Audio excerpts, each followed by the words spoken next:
Eh, Minggu lalu kita sudah masuk ke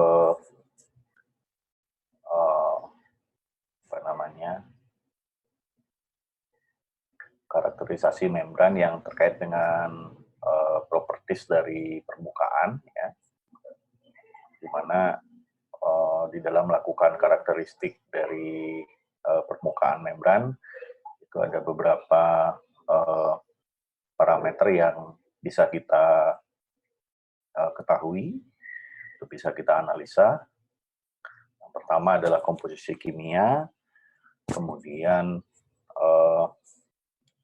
tingkat hidrofilisitas dan tingkat hidrofobisitas dari permukaan membran, dan juga energi permukaan, ya, dari membran yang kita sintesis atau membran yang kita buat. Kemudian berikutnya ada parameter yang disebut sebagai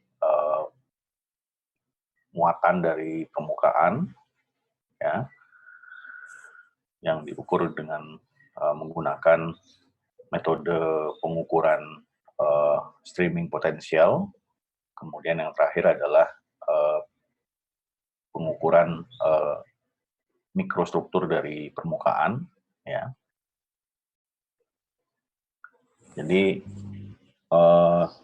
XPS dan FTIR itu digunakan untuk melakukan analisa komposisi kimia dari permukaan membran. Jadi sekali lagi perbedaan utama dari XPS dan FTIR adalah kedua metode analisis ini saling melengkapi. Jadi artinya kalau Anda melakukan analisis dengan FTIR, kemudian mendapatkan bahwa hasil yang Anda dapatkan tidak sesuai dengan apa yang Anda harapkan, maka hal yang bisa Anda lakukan adalah dengan menggunakan metode tambahan, yaitu dengan menggunakan metode XPS. Jadi intinya FTIR dan XPS itu kita pergunakan untuk saling melengkapi, ya. Jadi intinya di sini adalah FTIR itu merupakan metode yang paling sederhana kita pergunakan untuk mengetahui komposisi kimia dari permukaan membran, di mana dalam metode FTIR sampel membran yang akan kita analisis, di sini ada dua jenis alat, ya. Jadi alat yang bisa langsung menggunakan membran lalu dianalisis, ya, di bawah di bawah, atau kita letakkan langsung di dalam alat FTIR-nya, atau kita juga bisa menggunakan jenis alat FTIR di mana untuk sampel membran yang akan kita analisis, kita perlu melakukan perlakuan awal atau perlu melakukan pre-treatment terlebih dahulu terhadap sampel, ya. Biasanya kita lapisi dengan kalium bromid atau KBr. Ya, jadi sangat tergantung dari jenis alatnya. Kemudian kita analisis dengan menggunakan FTIR. Kemudian dari FTIR itu kita akan mendapatkan informasi tentang serapan dari gugus fungsi yang ada di dalam atau di permukaan membran. Jadi sangat tergantung dari gugus fungsinya. Dia akan melakukan penyerapan pada panjang gelombang tertentu, ya.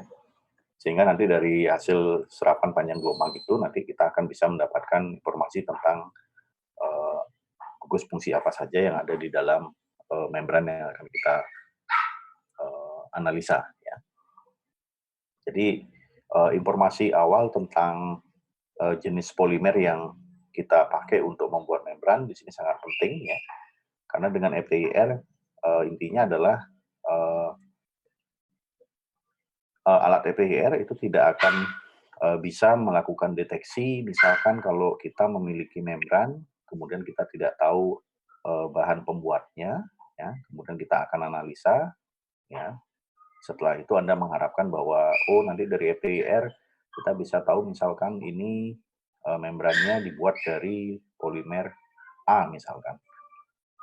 Ya, jadi artinya di sini ketika Anda akan melakukan analisis menggunakan FTIR, ya, maka yang perlu Anda ketahui adalah kira-kira bahan apa saja yang Anda pergunakan ketika membuat membran tersebut. Sehingga nanti dari FTIR kita hanya bisa menentukan posisi maupun atau kita hanya bisa melakukan konfirmasi apakah betul senyawa-senyawa maupun ikatan-ikatan yang terdapat di dalam membran itu betul-betul muncul atau betul-betul terdeteksi di bawah alat FTIR. Nah, kalau misalkan dari FTIR tidak mendapatkan hasil yang seperti Anda harapkan, itu ada kemungkinan dikarenakan karena FTIR hanya melakukan deteksi di permukaan, ya. Sehingga untuk itu, kalau misalkan Anda menginginkan informasi yang lebih detail, Anda bisa menggunakan peralatan XPS. Ya. Jadi peralatan XPS ini biasanya membutuhkan teknik yang lebih artinya lebih sedikit lebih sulit daripada FTIR. Ya. Intinya di sini adalah XPS itu bisa mendeteksi semua elemen yang ada di permukaan membran yang kita analisis, kecuali elemen H dan elemen He, hidrogen dan helium, tidak bisa dideteksi oleh XPS. Kemudian nanti dari data XPS, itu kita bisa mengetahui pergeseran dari puncak-puncak dari masing-masing gugus fungsi, sehingga dari pergeseran ini kita bisa memprediksi terjadinya suatu perubahan secara kimia di dalam membran yang kita buat, atau kita bisa memprediksi jenis-jenis ikatan yang kemungkinan terjadi ketika kita melakukan pembuatan membran dengan menggunakan polimer atau menggunakan campuran polimer. Jadi ini contoh hasil analisis dari XPS, ya. Kemudian ini adalah hasil analisis dari FTIR, ya. Nah, biasanya kalau Anda melakukan penelitian, ya, tergantung dari laboratorium yang akan Anda di mana Anda melakukan analisis sampel. Jadi ada laboratorium yang tidak memperbolehkan kita untuk mengoperasikan langsung peralatan. Jadi kita tinggal mengirimkan sampel, kemudian setelah dianalisis kita bisa mendapatkan hasil yang kita harapkan, gitu ya. Tapi dalam kondisi seperti ini, mungkin saran saya sebaiknya Anda memberikan instruksi yang cukup jelas, ya, ke teknisi yang melakukan analisis, karena kadangkala hasil yang kita dapatkan atau hasil yang dikirimkan kepada kita itu tidak sesuai dengan apa yang kita harapkan. Jadi intinya di sini adalah sebelum Anda mengirimkan sampel ke suatu laboratorium, maka hal yang perlu Anda lakukan adalah Anda harus mengetahui betul kira-kira apa yang akan Anda atau apa yang Anda inginkan. Ya. Nah, kemudian setelah kita membahas tentang XPS dan FTIR, maka kemudian berikutnya yang kita pelajari adalah tentang bagaimana cara untuk melakukan pengukuran ataupun bagaimana cara untuk mengetahui apakah permukaan membran yang kita sintesis atau kita buat itu memiliki tingkat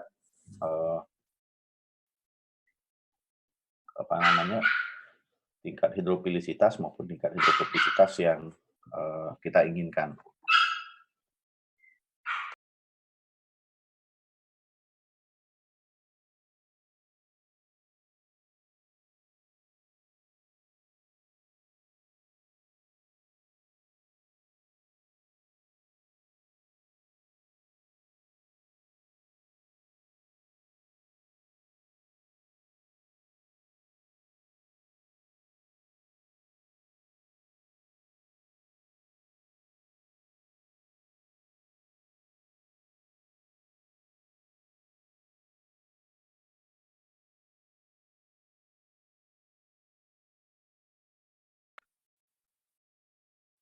eee, saya lanjutkan.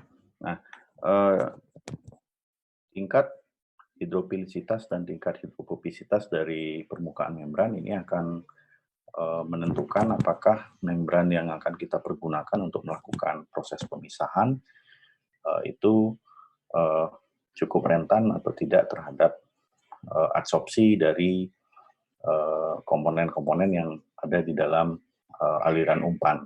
Ya, jadi seperti yang kita tahu bahwa suatu permukaan itu bersifat hidrofilik kalau dia suka dengan air, sementara yang permukaan hidrofobik itu uh, menunjukkan bahwa permukaan tersebut tidak suka dengan air. Ya.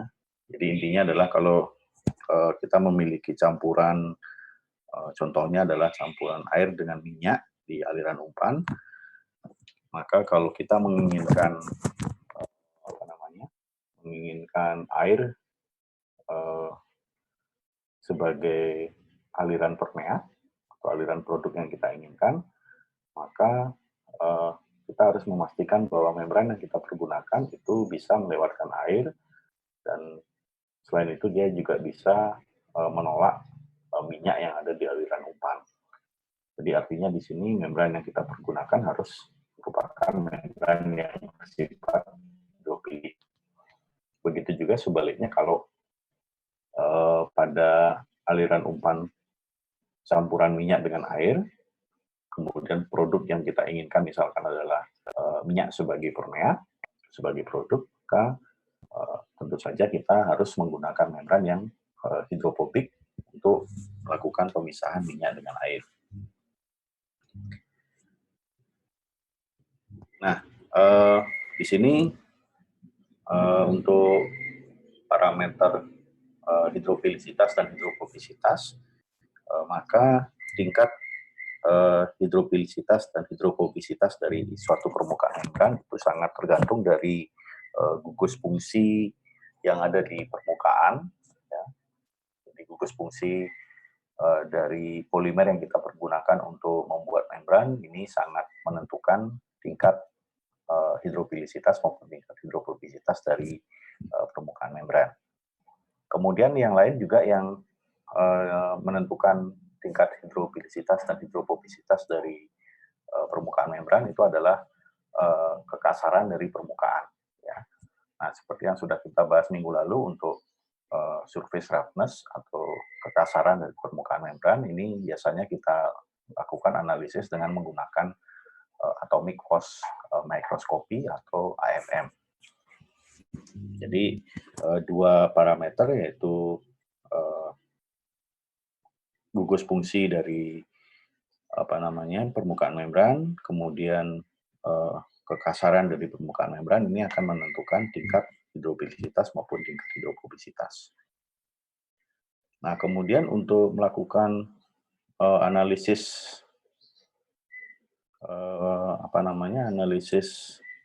tingkat hidrofilisitas dan tingkat hidrofobisitas dari suatu permukaan membran, biasanya kita menggunakan parameter sudut kontak atau kontak angle, ya, di mana ini sudut kontak ini biasanya kita analisis dengan menggunakan berbagai macam cara, ya.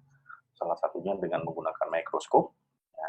Intinya di sini adalah kita teteskan, misalkan kalau kita ingin tahu apakah membrannya hidrofilik, ya, kita teteskan air ke permukaan. Ya, ini contohnya di sini Anda lihat di sini ada dua jenis membran, ya, yang sebelah kiri, kemudian ada yang sebelah kanan. Mana kalau kita teteskan air di di membran yang sebelah kiri, kita lihat di sini membran yang sebelah kiri itu memiliki tingkat hidrofilisitas yang lebih tinggi daripada membran yang sebelah kanan. Jadi kalau Anda perhatikan di sini, kalau kita teteskan air, ya, maka yang kiri itu kita lihat bahwa sudut kontak antara permukaan dengan dengan tetesan air itu di sini lebih kecil daripada yang sebelah kanan. Nah, secara ilustrasi mungkin kita bisa lihat seperti ini untuk pengukuran sudut kontak. Ini biasanya kita lakukan dengan menggunakan mikroskop. Nah, kalau Anda perhatikan di sini, metode untuk pengukuran, sudut kontak, ya, dan, energi permukaan. Kenapa disebut energi energi permukaan? Karena di sini melibatkan, apa namanya, tegangan permukaan, ya. Jadi kalau Anda perhatikan di sini untuk membran yang, hidrofilik, jadi tadi ilustrasinya kalau kita teteskan air misalkan sini, maka, tetesan air tersebut nanti akan, kalau membrannya hidrofilik dia akan menyebar, ya. Sehingga kalau kita perhatikan di sini, sudut kontak antara permukaan dengan cairan, ini akan memiliki sudut kontak yang cukup kecil, ya. Ini dikatakan sudut kontaknya sekitar kurang dari 90 derajat.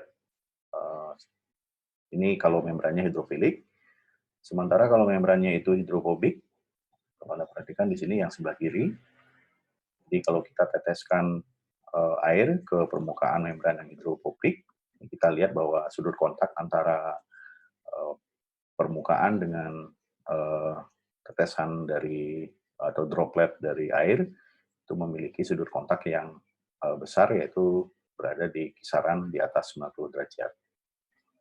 Jadi di sini, intinya dengan, menggunakan metode contact angle, kita bisa melakukan, perbandingan. Misalkan kalau Anda membuat suatu membran dengan, polimer yang, eee, ke polimernya misalkan kita variasikan konsentrasi dari polimernya, sehingga nanti dari sana Anda bisa melakukan analisis apakah, kalau konsentrasinya misalkan kita naikkan, apakah dia semakin hidrofilik atau semakin hidrofobik. Nah, tentunya secara teori pada, eee, secara teori, physical chemistry atau kimia fisik ya, itu, kita bisa mengilustrasikan, eee, pengukuran sudut kontak itu kurang lebih seperti ini, ya.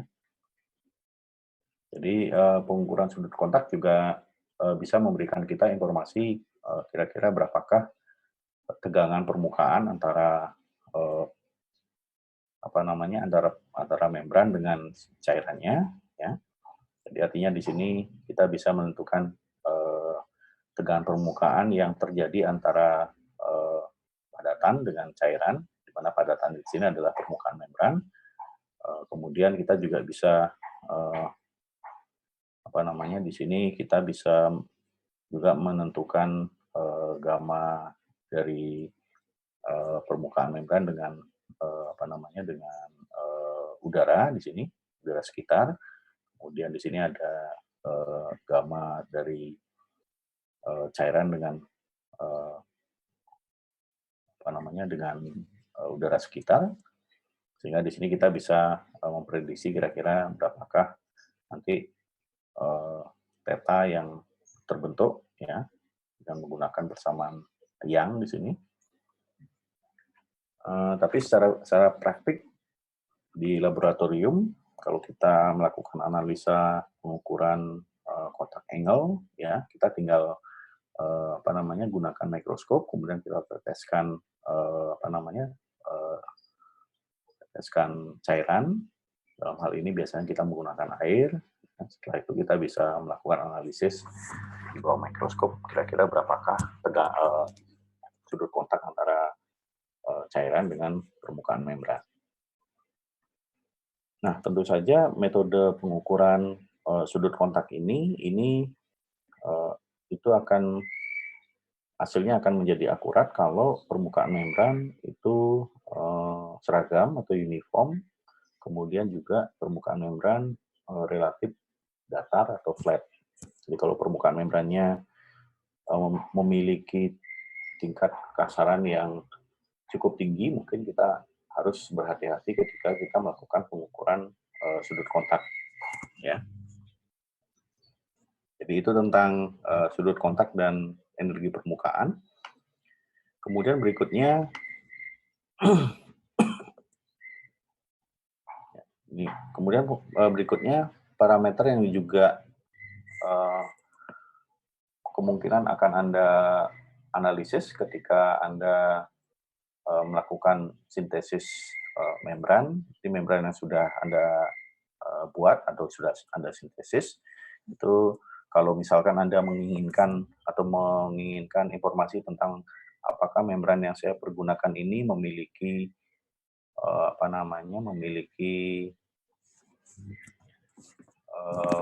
muatan negatif atau positif di permukaannya, maka kita bisa menggunakan alat yang namanya pengukuran zeta potensial. Jadi secara teori di sini adalah kalau permukaan membran itu memiliki permukaan yang dominan diisi oleh muatan negatif, ya, maka ada kemungkinan membran yang Anda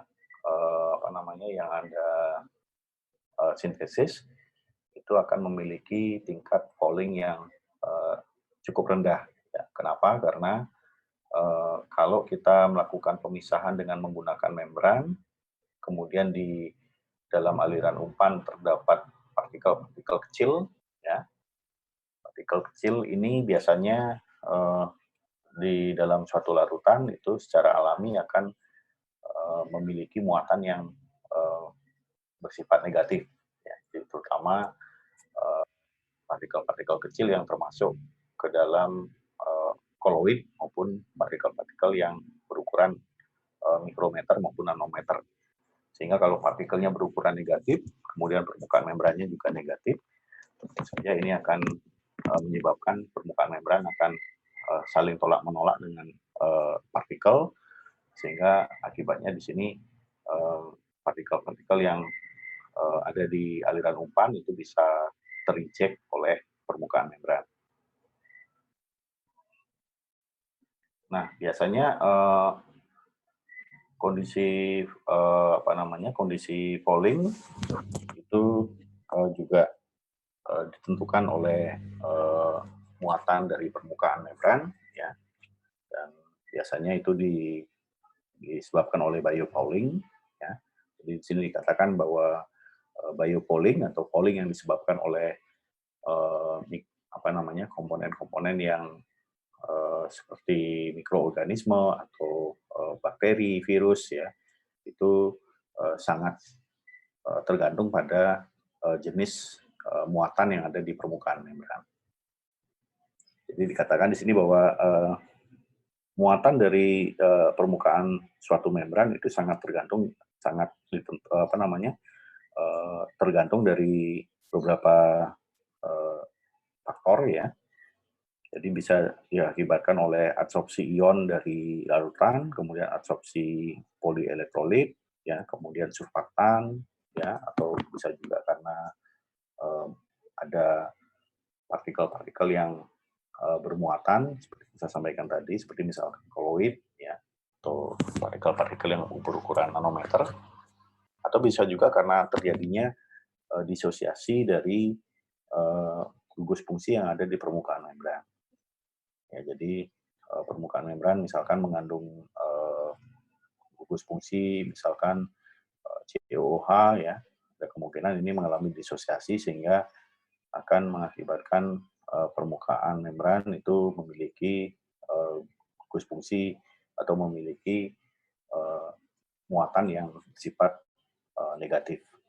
Nah, kalau Anda perhatikan di sini, ini adalah suatu permukaan dari suatu membran, kemudian ini adalah umpan, ya, kita sebut sebagai bulk dari umpannya.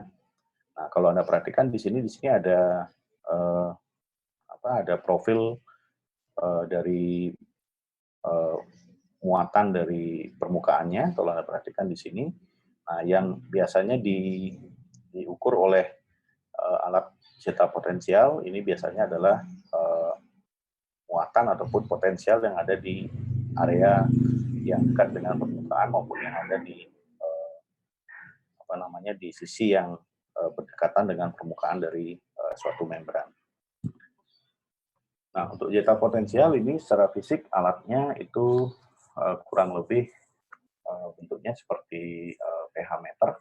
Jadi penggunaannya cukup simpel, Anda tinggal masukkan membrannya ke dalam suatu larutan standar, kemudian Anda ukur eh, eh, dengan menggunakan alat pengukuran zeta potensial.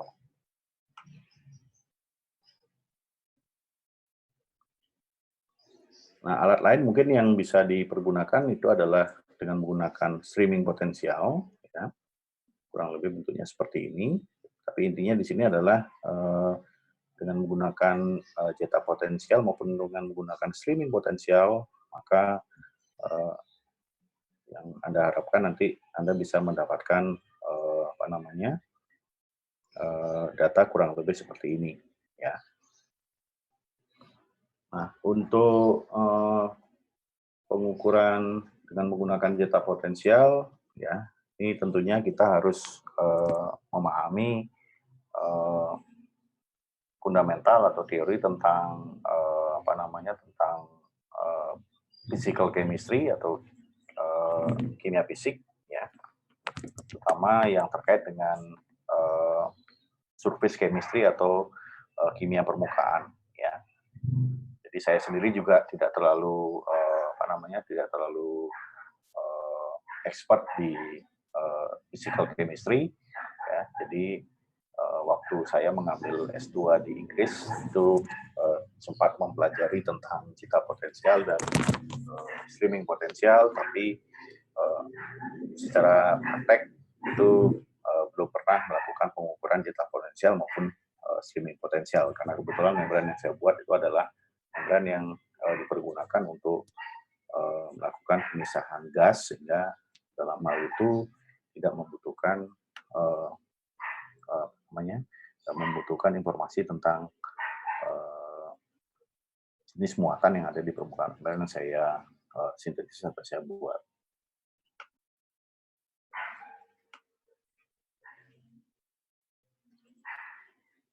Nah, di sini ada beberapa kekurangan dengan menggunakan streaming potensial, ya.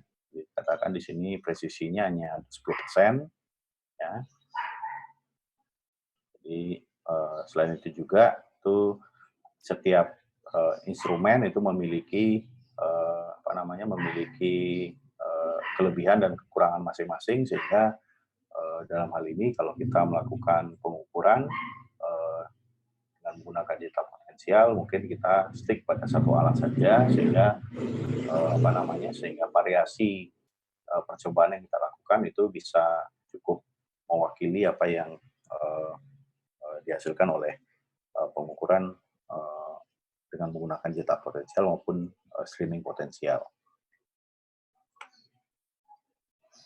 Nah, kemudian berikutnya yang penting ketika kita membuat suatu membran jenisnya masuk ke kategori ultrafiltrasi, ya, di mana ultrafiltrasi itu secara teori itu akan bisa melakukan pemisahan makromolekul dari komponen yang lain. Kan di sini ketika kita melakukan sintesis membran ultrafiltrasi, maka salah satu metode pengukuran ukuran pori yang bisa kita lakukan itu adalah dengan menggunakan metode yang disebut sebagai metode MWCO atau molecular weight cutoff, ya.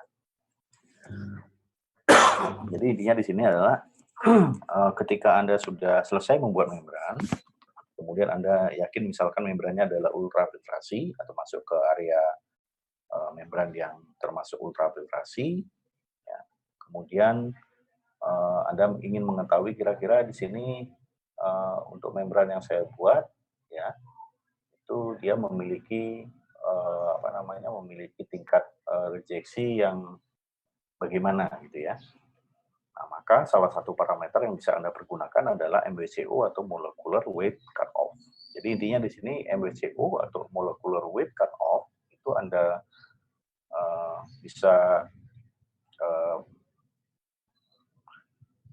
bisa disederhanakan seperti ini.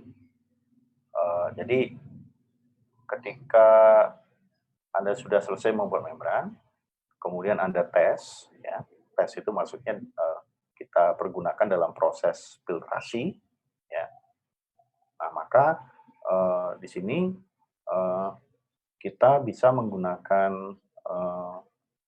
misalkan kita gunakan larutan protein, ya, artinya di dalam larutan itu ada protein yang memiliki berat molekul yang berbeda-beda, ya. Jadi ada berat molekul yang besar, kemudian ada berat molekul yang kecil gitu ya. Jadi protein yang berat molekul besar, ada protein yang berat molekulnya kecil. Kemudian kita lewatkan membran, sudah kita buat. Nah, nanti akan di bagian permeat, kita akan dapatkan permeat. Kemudian setelah itu permeat ini kita analisis, ya, kandungan proteinnya. Kemudian kita analisis berat molekulnya, ya. Setelah itu kita buat suatu kurva, ya, di mana kurva itu menunjukkan tingkat rejeksi dari setiap protein dengan berat molekul yang berbeda, ya. Nah, dari hasil kurva itu nanti kita bisa melihat pada berat molekul berapakah rejeksi membran itu mencapai di atas 80%. Ya. Nah, artinya kalau misalkan berat molekulnya itu misalkan berapa? Misalkan 10.000 gitu ya. 10.000 angstrom misalkan. Nah, kalau berat molekulnya 10.000 angstrom sudah mencapai rejeksi 80%, maka artinya protein dengan berat molekul di atas 10.000 angstrom itu secara otomatis akan bisa direjeksi oleh membran sejumlah di atas 80%. Ya. Sementara protein yang berat molekulnya di bawah 10.000 angstrom itu akan memiliki rejeksi kurang dari 80%. Nah, oleh karena itu, maka kita bisa menyimpulkan bahwa molecular weight cutoff atau MWCO dari membran itu adalah sekitar 10.000 angstrom. Jadi artinya di sini MWCO itu menyatakan pada berat molekul berapakah, ya, suatu membran itu bisa menghasilkan rejeksi di atas 80%.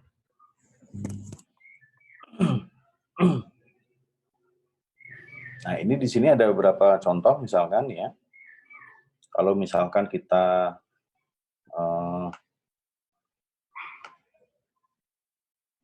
kalau Anda perhatikan di sini aplikasi misalkan virus ya. Ini ya. Yang sekarang sedang sedang masa penyebaran virus ya. Jadi di sini pada beberapa percobaan sudah dilakukan, itu virus itu memiliki molecular weight cutoff. Kalau kita menggunakan membran mikrofiltrasi, Anda bisa perhatikan di sini ini nilai angkanya tidak ada, ya. Jadi artinya di sini kalau kita ingin memisahkan virus, maka kita tidak bisa menggunakan membran mikrofiltrasi. Ya, jadi artinya di sini kalau kita ingin memisahkan virus, maka kalau menggunakan mikrofiltrasi itu rejeksinya itu hampir nol, ya. Jadi semuanya lolos. Tapi kalau kita menggunakan membran ultrafiltrasi, sini bisa kita lihat bahwa itu sini ada beberapa angka, ya. Ada yang 100.000, 300.000, 500.000, maupun 750.000. Nah, ini satuannya adalah angstrom. Ya, angstrom itu satuan panjang, ya. Jadi 1 angstrom itu sekitar 10 nanometer, ya. Jadi kalau Anda perhatikan di sini, ini ada virus yang molecular weight cutoff-nya adalah 100.000. Ini artinya apa? Artinya bahwa untuk virus ini, maka pada berat molekul ataupun pada ukuran virus yang berukuran 100.000 angstrom, ya, maka rejeksinya itu adalah 80%. Ya, jadi kalau ada virus yang ukurannya di atas 100.000, maka bisa dipastikan kalau kita lewatkan membran itu akan menghasilkan rejeksi di atas 80%. Nah, begitu juga yang lain, misalkan di sini 300.000, ya.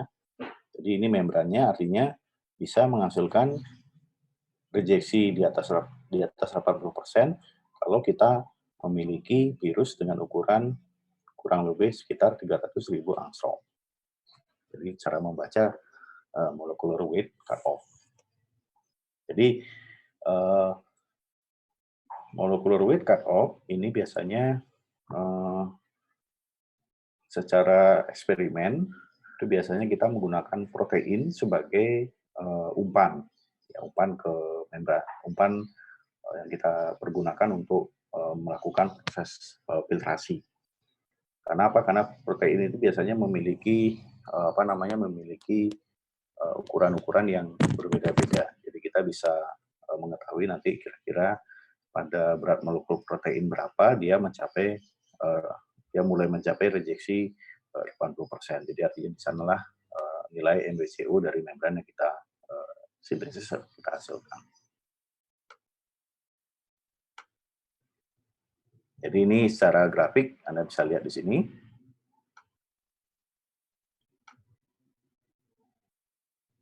Jadi seperti yang saya sampaikan, MBCO itu adalah titik di mana berat molekulnya si umpan atau si misalkan di sini adalah protein ya yang menghasilkan rejeksi sekitar 80% atau 90%. Jadi ada yang textbook menggunakan 80%, ada yang 90%. Sehingga kalau Anda membeli membran secara komersil ya itu biasanya kalau Anda membeli membran ultrafiltrasi, maka salah satu informasi yang ada di label membrannya itu adalah nilai MBCO.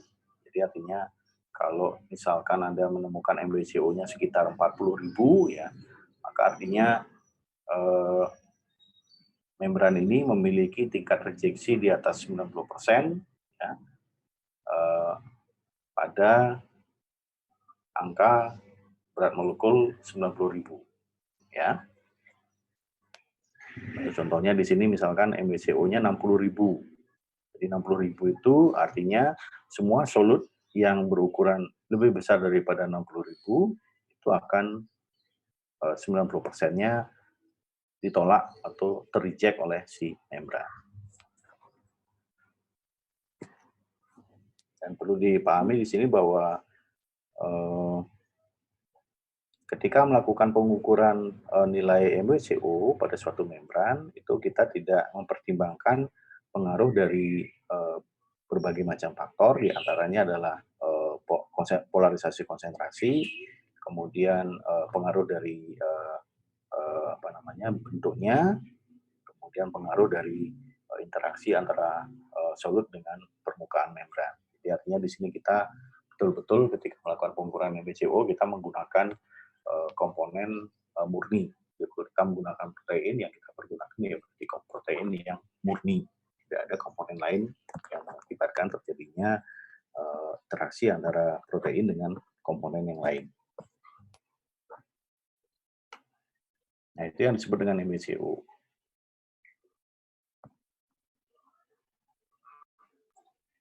Jadi ini contohnya misalkan untuk yang ultrafiltrasi ya, itu memiliki MBCO itu di atas 10.000 gram per mol ya. Kemudian biasanya menggunakan umpan yang kita pergunakan ketika melakukan pengukuran MBCO, misalkan di sini menggunakan dextran, bisa juga menggunakan gula ya. Dan metode untuk pengukuran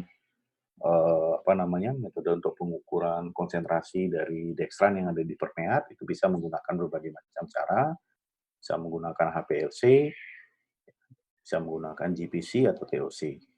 Ya.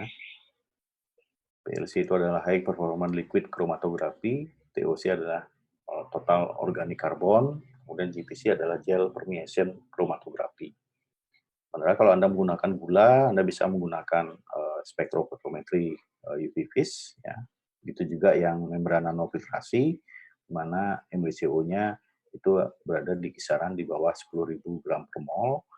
Anda bisa menggunakan umpannya macam-macam, bisa menggunakan polyethylene glycol, bisa menggunakan alkan, alkana, bisa juga menggunakan oligostirin dengan menggunakan berbagai macam metode analisa untuk mengetahui konsentrasi dari masing-masing komponen di aliran permeat.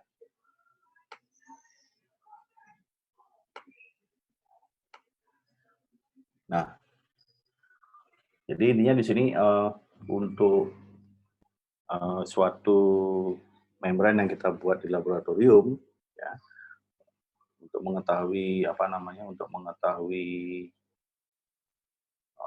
parameter-parameter yang perlu dianalisis, ya, itu secara keseluruhan teknik yang bisa kita pergunakan itu jenisnya sangat banyak sekali ya. Jadi misalkan kita membuat satu membran, ya, kemudian pertanyaannya, ini kira-kira metode apa yang perlu kita lakukan untuk mengkarakterisasi membran? Ya. Nah, pertanyaan itu bisa dijawab kalau kita mengetahui aplikasi apa yang akan kita lakukan atau kita pergunakan ketika kita menggunakan membran yang sudah kita buat. Ya, jadi sebagai contoh tadi, kalau membrannya itu kita pergunakan untuk memisahkan campuran cairan atau untuk mengolah air limbah, ya, maka tentunya metode karakterisasi yang kita pergunakan itu akan berbeda dengan misalkan kalau kita membuat suatu membran yang kita gunakan nanti untuk melakukan pemisahan gas, ya. Jadi seperti ditayangkan di slide berikut ini, ya, itu banyak sekali metode, ya. Yang Anda lihat di sini, ya, itu ada metode adsorpsi protein, ya, kemudian metode pengukuran flux setelah terjadinya pooling, ya, kemudian pooling release, ya, kemudian di sini ada menggunakan adsorpsi gas, ya. Ini biasanya kita menggunakan alat yang disebut sebagai BET. BET ini biasanya kita pergunakan untuk mengetahui mengetahui tingkat adsorpsi dari membran yang kita pergunakan, ya. Biasanya menggunakan gas nitrogen, bisa juga menggunakan gas CO2. Kemudian kita juga bisa menggunakan metode yang melibatkan panas. Ini adalah thermogravimetric analysis. Jadi di sini pada metode TGA yang kita lakukan adalah kita melakukan membrannya kita potong kecil-kecil, ya, kemudian kita masukkan ke dalam alat TGA, kemudian di dalam alat TGA ini membrannya kemudian dipanaskan, ya, kemudian dari hasil pemanasan itu kita bisa melihat profil dari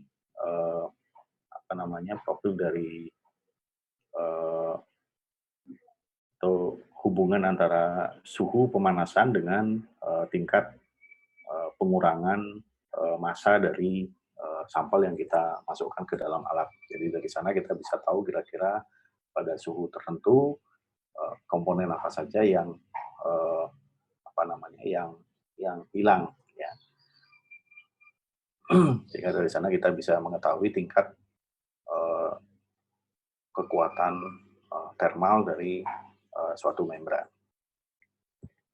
Kemudian bisa juga menggunakan metode lain untuk visualisasi biopooling yang menggunakan scanning laser microscopy. Kemudian bisa juga kita menggunakan pulse, ya. Pulse ini biasanya kita pergunakan untuk menganalisis atau mengetahui tingkat atau mengetahui informasi tentang free volume yang ada di dalam matriks polimer yang kita pergunakan sebagai membran. Jadi biasanya kalau kita ingin mengetahui tingkat perubahan dari free volume dari suatu membran, itu kita bisa menggunakan metode pulse atau positron annihilation lifetime spectroscopy. Kemudian metode lain yang juga bisa dipergunakan untuk melakukan karakterisasi membran adalah dengan menggunakan metode X-ray diffraction atau XRD. Jadi sesuai dengan namanya, metode ini itu menggunakan sinar X, ya. Jadi permukaan membran dilewatkan sinar X, kemudian sudut sudut yang dibentuk oleh sinar X di permukaan membran itu akan dikonversikan menjadi sinyal ke dalam detektor, ya. Kemudian detektor ini kemudian akan mengolah informasi tersebut ke dalam suatu software sehingga nanti Anda bisa mendapatkan hasil kurang lebih seperti ini, ya. Nah, jadi dari hasil seperti ini Anda bisa melihat misalkan kalau Anda memiliki membran yang terbuat dari polimer seperti ini, ya. Kemudian Anda memiliki partikel, ya, bentuknya seperti ini hasil analisisnya. Jadi Anda bisa lihat bahwa pada polimer yang kita pergunakan sebagai membran, kemudian kita analisis dengan menggunakan XRD atau X-ray diffraction. Ini kita lihat ada area di mana dia kurvanya atau puncaknya tidak terlalu tajam seperti ini. Artinya apa? Artinya pada area ini membran atau polimer yang membentuk membran kita itu memiliki memiliki sifat yang amorf, ya, di sini. Sementara di bagian ini dia memiliki sifat yang kristalin, ya. Jadi kalau area area peak-nya itu tidak tajam seperti ini, maka ini kita sebut sebagai amorf, ini kita sebut sebagai kristalin. Nah, kemudian dari XRD kita juga bisa mengetahui kalau misalkan kita mencampurkan campuran polimer untuk membuat membran, atau kita mencampur polimer dengan komponen lain, misalkan partikel, ya. Kemudian kita variasikan konsentrasi polimer atau konsentrasi partikelnya, maka kita bisa membandingkan kira-kira pada konsentrasi partikel atau polimer tertentu itu kira-kira perbedaan apa saja yang bisa dimunculkan oleh XRD. Sebagai contoh di sini misalkan ketika saya tambahkan partikel dengan konsentrasi yang di atas 10%, misalkan 20%, ini kita bisa lihat bahwa ini peak dari si partikelnya ini semakin terlihat, ya, dibandingkan dengan kalau saya hanya menambahkan 10% partikel atau 3% partikel.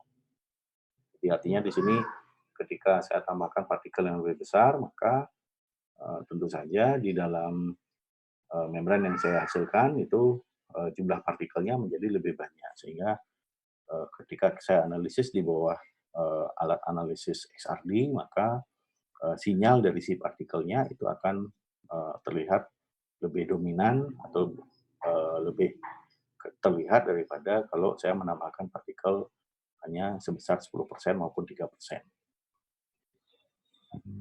Jadi itu XRD. Ini biasanya kita pergunakan juga untuk mengetahui derajat kekristalan dari membran yang kita hasilkan, ya. Terutama kalau kita menambahkan komponen lain ke dalam polimer yang kita pergunakan sebagai membran. Nah, jadi itu kurang lebih metode-metode yang dipergunakan atau dapat dipergunakan untuk melakukan karakterisasi membran. Jadi seperti yang saya sampaikan di atas bahwa metode karakterisasi mana yang akan kita pergunakan itu sangat tergantung dari pertama adalah membran jenis apa yang kita hasilkan, kemudian yang kedua adalah aplikasi apa yang akan kita pergunakan untuk membran yang sudah kita buat, ya. Jadi itu kurang lebih materi yang akan saya sampaikan pada hari ini. Mungkin ada pertanyaan?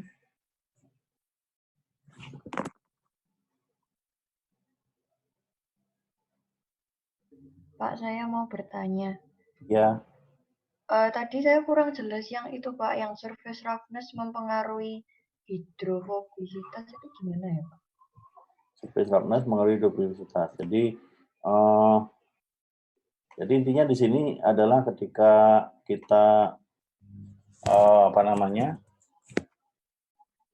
menghasilkan suatu membran, ya, maka kalau permukaan membrannya itu memiliki tingkat kekasaran yang cukup tinggi, maka tentu saja ini secara fisik maupun secara kimia itu akan mempengaruhi interaksi antara komponen yang ada di aliran umpan dengan permukaan membran. Jadi biasanya kalau permukaannya itu relatif tidak terlalu kasar, relatif smooth atau halus, itu biasanya kemungkinan terjadinya falling itu akan relatif lebih kecil, ya, dan itu biasanya disebabkan karena pada permukaan membran yang smooth atau yang halus, ya, itu kemungkinan tingkat hidrofilisitasnya mungkin relatif cukup tinggi dibandingkan dengan kalau permukaan membrannya lebih kasar atau cenderung lebih kasar gitu ya. Jadi kaitannya itu secara tidak langsung ya. Jadi artinya kekasaran permukaan itu secara langsung itu akan mempengaruhi falling. Ya, di mana falling itu biasanya diakibatkan oleh komponen-komponen selain komponen air. Jadi artinya semakin kasar permukaannya, maka semakin besar kemungkinan untuk terjadinya falling.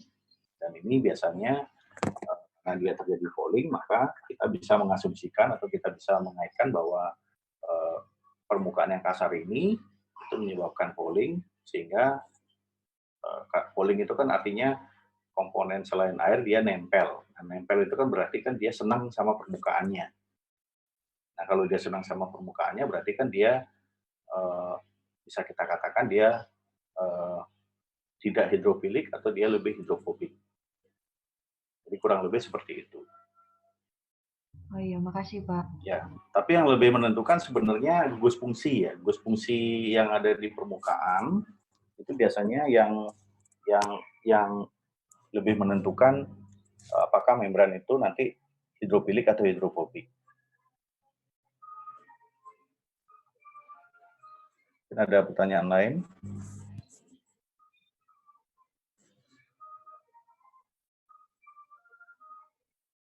Ini nanti ujiannya online lagi. Sudah terima surat dari rektor ya? Iya, Pak. Di ujiannya online, terus kira-kira perlu tugas apa enggak? Biasanya tugas lumayan bantu sih untuk angkat nilai. Cuma